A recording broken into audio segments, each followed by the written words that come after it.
Hello guys, I'm talking to you directly from Iscar, Spain, where we're currently coaching a group of youths from 6 different countries. And in today's video, I'd like to talk to you about pain and anxiety. Now, who am I? I'm Thomas Kristiansen from Hypnosis and bergenterapi.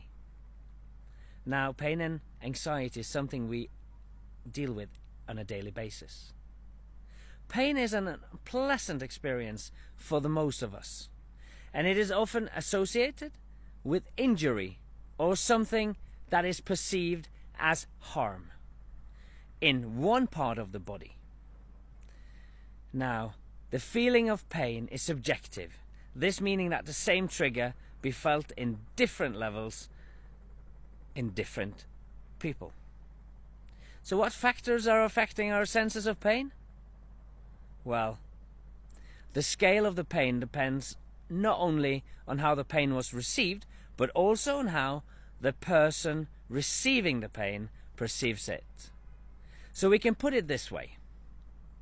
The experience of a pain is a result of the trigger, mental health, social differences, previous experience, and existential factors.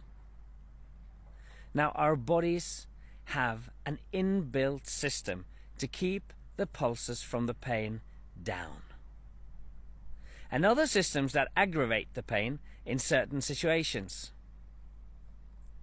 Now, since pain is a really complex part of our emotions and feelings, it is not surprising that it varies so much from person to person.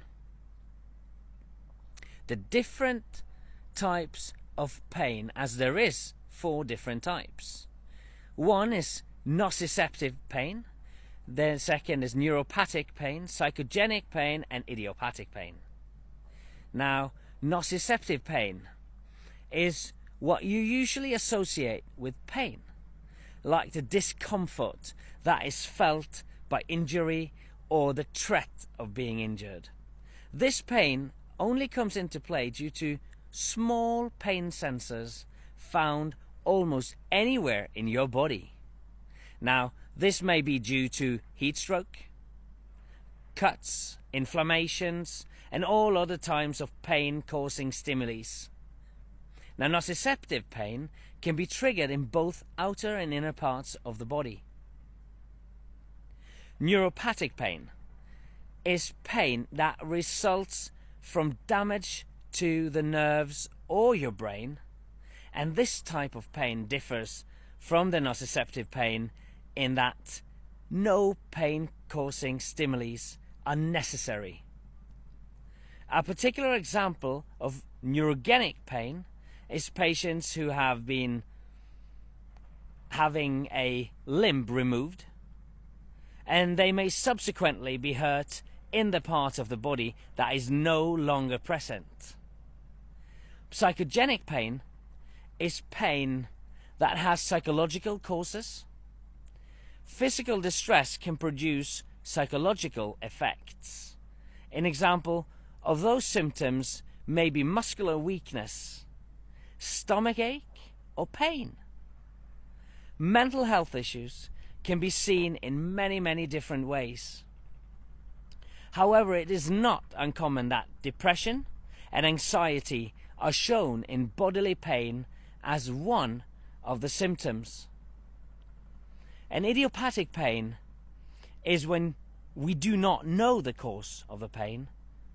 Then we call it idiopathic pain. Now, the difference between acute and chronic pain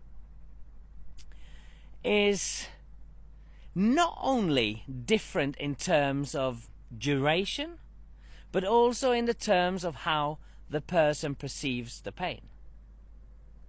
Acute pain is important to enable us to protect ourselves from possible harmful things in our environment.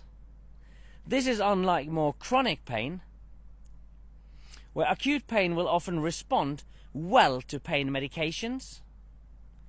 Chronic pain is in a sense meaningless, which helps have it great psychological consequences. It is often followed by depression and, well, hard feelings, symptoms such as energy poverty, digestive problems and sleep disorders. Now, anxiety. Anxiety might be really unpleasant, but not as dangerous as you might think. You will not die from it. However, you might feel like this is going to kill you. And it doesn't have to be a long life partner. You can get rid of it, but it is necessary to put some effort into it.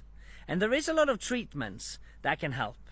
The best solution for you is to get an imaginative toolbox that you pull out, where you have all the tools that you gather to fight the feelings.